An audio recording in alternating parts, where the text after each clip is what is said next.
أعوذ بالله من الشيطان الرجيم. بسم الله الرحمن الرحيم. يا أيها النبي إذا طلقتم النساء فطلقوهن لعدتهن وأحصوا العدة واتقوا الله ربكم لا تخرجوهن من بيوتهن ولا يخرجن إلا أن يأتين بفاحشة مبينة وتلك حدود الله ومن يتعد حدود الله فقد ظلم نفسه لا تدري لعل الله يحدث بعد ذلك أمرا فإذا بلغن أجلهن فأمسكوهن بمعروف أو فارقوهن بمعروف وأشهدوا ذوي عدل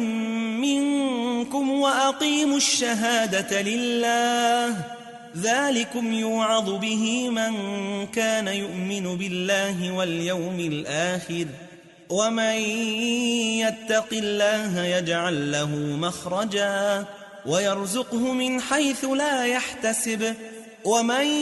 يتوكل على الله فهو حسبه إن الله بالغ أمره قد جعل الله لكل شيء قدرا واللائي يئسن من المحيض من نسائكم إن ارتبتم فعدتهن 3 أشهر واللائي لم يحضن وأولاة الأحمال أجلهن أن يضعن حملهن ومن يتق الله يجعل له من أمره يسرا ذلك أمر الله أنزله إليكم ومن يتق الله يكفر عنه سيئاته ويعظم له أجرا أسكنوهن من حيث سكنتم من وجدكم ولا تضاروهن لتضيقوا عليهن وإن كن أولات حمل فأنفقوا عليهن حتى يضعن حملهن فإن أرضعن لكم فآتوهن أجورهن وأتمروا بينكم بمعروف وإن تعاسرتم فسترضع له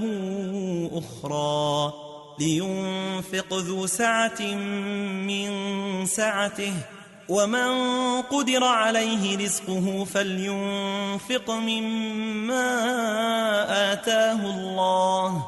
لا يكلف الله نفسا إلا ما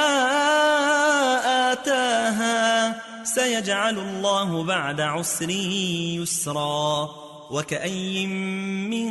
قرية عتت عن أمر ربها ورسله فحاسبناها حسابا شديدا وعذبناها عذابا نكرا فذاقت وبال أمرها وكان عاقبة أمرها خسرا أعد الله لهم عذابا شديدا فاتقوا الله يا أولي الألباب الذين آمنوا قد أنزل الله إليكم ذكرا رسولا يتلو عليكم آيات الله مبينات ليخرج الذين آمنوا وعملوا الصالحات من الظلمات إلى النور ومن يؤمن بالله ويعمل صالحا يدخله جنات تجري من تحتها الأنهار خالدين فيها أبدا قد أحسن الله له رزقا الله الذي خلق 7 سماوات ومن الأرض مثلهن يتنزل الأمر بينهن لتعلموا أن الله على كل شيء قدير وأن الله قد أحاط بكل شيء علما